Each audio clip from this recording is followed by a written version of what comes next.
Hello, I am Kodili-nye, the son of the wonderful, and a voice crying in the wilderness.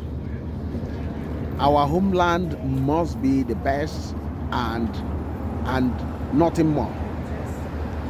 Before we continue, remember to like and comment, remember to share and subscribe. So welcome back to another brand new street vlogging, where we discuss issues that affect our homeland, affect many places, and suggest ways to do things. Recently, Governor Onitsha Soludo promised to deal with the Abaka 33 road, and he promised that if the federal government do not intervene in this, that he's going to mobilize funds to do that. And many people that were interviewed say that he don't need to say these things, that the federal government is calling. Is that the federal government that have been working on Onitsha Expressway for donkey years, or the one that has not been able to complete Onitsha Road, that has not been able to maintain Onitsha Road, keep it moving all year round? Is that the one that is calling to come and do that road?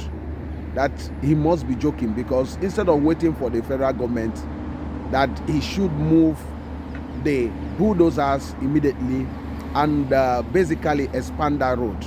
Even if he would do a 1 kilometer of that road or 2 kilometers of that road, doing that road in phases, that the government of Anambra State will benefit so much from that, and Anambra State will benefit so much on that.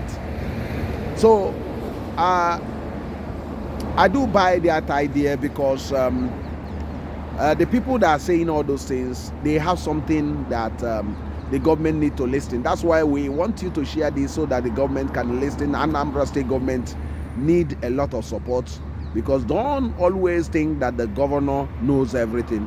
You might be saying that he's a professor of economics, but sometimes he need to be subject, to suggestions on ways, the better ways to do things. The 33 road is a very crucial road. In some other states, that road would not have remained like this, considering the importance of that road. So to do this road, it must be done like 6 lane, 3 in both sides of that place, very, very wide. And the government can actually decide to do the first phase 1 kilometer. That's 3 kilometers, that's 3 lane, that's 1 kilometer, 3 lane both side, 3 lane both side, that's making it 6 kilometers. As a start from the Holy Trinity end of it, 1 kilometer, it can spread it into something like 2 or 3 years to have phase 1, the phase 1 1 year, the phase 2 the second year, the phase 3 the third year. It can be only 1 kilometers or 2 kilometers. So if you make it 2 kilometers, you have 12 kilometers total of that 3 lane road, 6 lane road. So I don't know what's stopping the Anambra State government. I don't know why Anambra cannot, move fast in expanding the economy. There are a lot of things to benefit if this road is done. The passion in me and the vision in me says that if the government can understand what will happen to economy of Anambra State or the metropolitan city of Onitsha, what the type of investment that will come on that corridor, the government would have looked for fund anywhere to build that place. The type of revenue the government will immediately start to get from that corridor will be enormous. It will actually pay for that road. What they need to do is to go as fast as possible to the Federal Ministry of Works, and get permission from them to basically expand that road to 6 lane. Because I know in some other states, like Abia State, Alex Oti would have done that. There is no way he will see this important road and still be talking grammar. There is no way he will be waiting for the federal government, because that road is very, very crucial, especially from Holy Trinity to at least to Oyi Bridge, or to the Y Junction, the one that led to Enugu Onitsha Expressway at Nkwele. So if he can get it to that place, or do just 1 kilometer, 1 kilometer of those 6 lanes will actually give you 6 kilometers. So the phase 1. So, and you from there you continue. So the place will be opened up immediately, and you see a great city emerging from the east of the Niger. So why Onitsha has not really expanded that much, how it's supposed to expand, is because of this lack of boldness from Anambra State governors in the past. If they can be bold, if they can actually put on their thinking corner, if they can be driven by pure vision and mission, things can easily change. There is no way that Onitsha will not be rivaling great cities in the world if they are bold enough. I'm not even talking about opening space for railway on that front. Let them do the road. I know that if a progressive government, with a thinking cap, would also at the same time put space for where the rail will go through that place.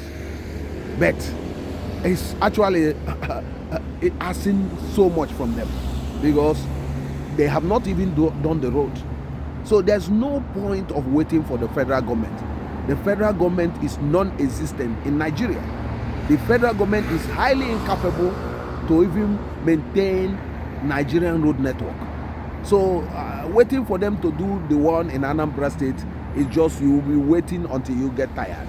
And the economy will keep on shrinking.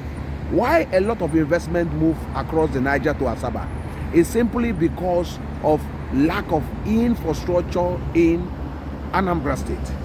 Lack of wider roads, lack of basic things that will encourage economic activity over the years. That's what has forced a lot of estate, industrial concern and businesses to move across the Niger. It's not because Asaba was made the capital of Delta State. It's just because of visionless administrators or governors over the years that has actually crippled the state. If you look at Anambra State, the roads that federal government have in that state, how many of them do they actually maintain? How many of them have they expanded? So waiting for them to do these things is waiting till thy kingdom come. So Professor Onitsha Soludo must put on his thinking cap. He must move with speed, with a timeline. There is no point of delay. There is no point of waiting. There is no point of big grammar. This is not something we will be waiting anymore, because the economy depends on this road. And we are talking about that area being almost the Lekki. Some part of it being the Lekki of the eastern Nigeria. Where billionaires will, invest massive industries, massive hotels, massive housing estate. It can happen there. The government can easily fetch billions of revenue from that area, from that corridor. That corridor is very, very important for the economic sustainability and economic growth of Anambra State and Nigeria. So Soludo, as an economist, people say he knows the best. But let me tell you, it is not the fund that he cannot get, because that place can pay for itself. It is not that the government cannot mobilize funds. It's just lack of passion and vision to do these things. Let us do something that can change the narrative. He can write his name on gold by doing this road. There is no point of delaying. There's no point of using it as a campaign something. So if he wants to write his name on gold, this is the place that he needs to do something, and do it very, very quick. That 33 road is very crucial for us. So whoever that had the number of Chukwuma Soludo, or whoever that watched this vlog, should send it directly to him and tell him that if he does this road, he will see how the Anambra economy will blossom, how Onitsha will basically rise, because he keep on saying that Onitsha will rise again. For Onitsha to rise again, that corridor is very, very vital. It's very, very important. Onitsha cannot rise if that corridor is not open up with massive, expansive roads, at least 6 lanes or even more.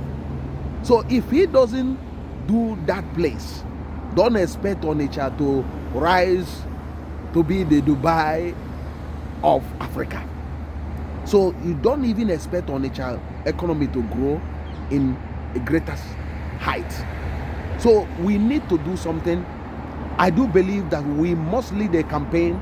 We must lead the push to force the hand of the government, even if they don't want to do it, to turn around to do these things. I could remember when Peter Obi was in power, and he was dilly-dallying about airport in Anambra State.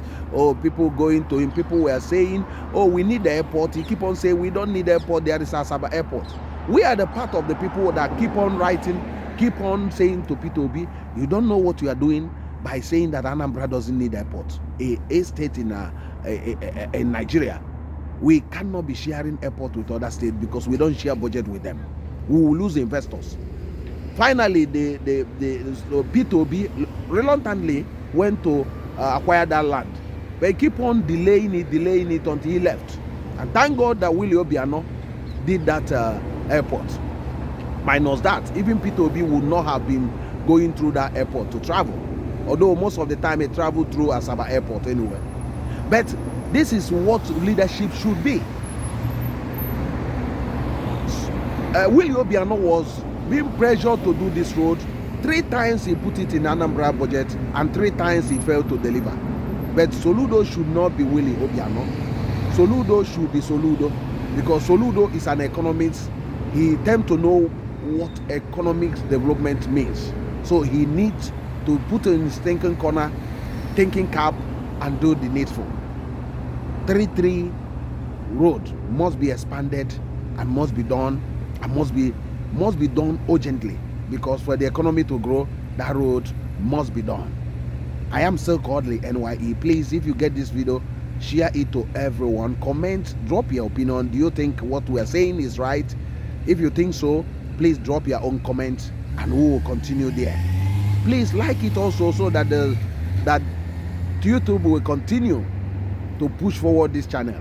Thank you for all your support. Thank you for those that recently joined our growing family. We are a growing family. We are a wonderful family. I am Kodili-nye, the son of the wonderful, a voice speaking in the wilderness. God bless you, and bye.